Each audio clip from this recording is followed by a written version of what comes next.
Nuclear escalation on the Korean Peninsula would have gone terribly for everyone involved.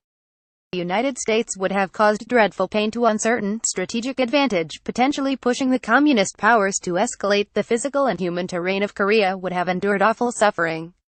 Perhaps most importantly, the world would have lost the nascent nuclear taboo, a sense among policymakers that atomic weapons differed in some meaningful sense from other kinds of explosives, and that their practical use portended something momentous. 1950, as U.S. forces retreated from China's onslaught across the Yalu River, General Douglas MacArthur called for strategic air attacks against China.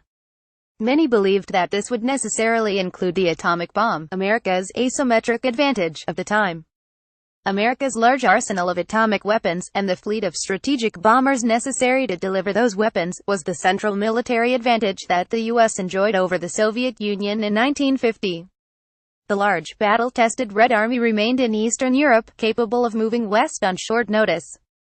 Many believed that only America's ability to destroy the Soviet heartland with nuclear weapons held the Russians back. Many also believed that Moscow had orchestrated the war on the Korean Peninsula. Recommended Russia's Armada tank versus America's M1 Abrams. Who wins? So why didn't the United States use the bomb in Korea? What if it had? The situation. The Korean War witnessed three critical inflection points in 1950. The first was North Korea's scale invasion across the 38th parallel in June, an action which escalated a conflict that had broiled for several years. The U.S. landing at Incheon in September ended the North Korean offensive, turning the tables and putting the communists on the defensive. Then, in late October, the intervention of China's People's Liberation Army ended the Allied offensive, and forced UN forces back beyond the 38th parallel. Recommended U.S. Army's 5 most lethal weapons of war. It was at this point that MacArthur called for attacks into China, and many in the United States began to demand the use of the atomic bomb. Despite the remarkable progress that the Soviets had made on their own bomb program, the United States still enjoyed a huge advantage in total atomic weapons, and in delivery systems. Recommended who swallows North Korea after it collapses, strategic or tactical. In 1950, the U.S. defense establishment had yet to work out the elaborate system of planning, development, and mobilization that would divide nuclear weapons by type and purpose, and had not yet integrated atomic weapons into its conventional war-fighting plans. Nevertheless, the United States would have faced a choice between using atomic bombs as tactical or strategic weapons.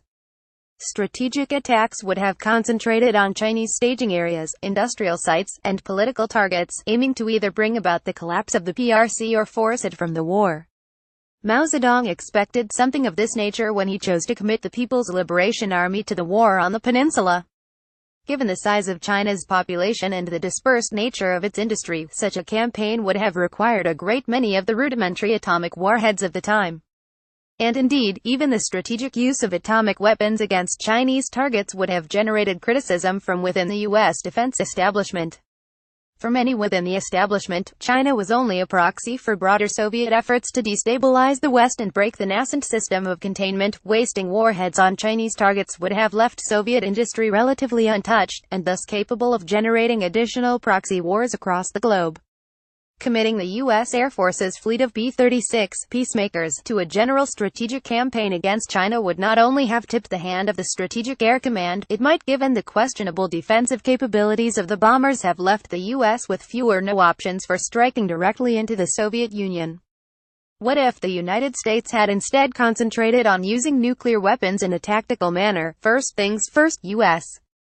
nuclear strategy did not envision using the nation's relatively small nuclear arsenal against merely tactical targets. The United States had few enough weapons and few enough delivery systems to waste them on the deployed enemy forces.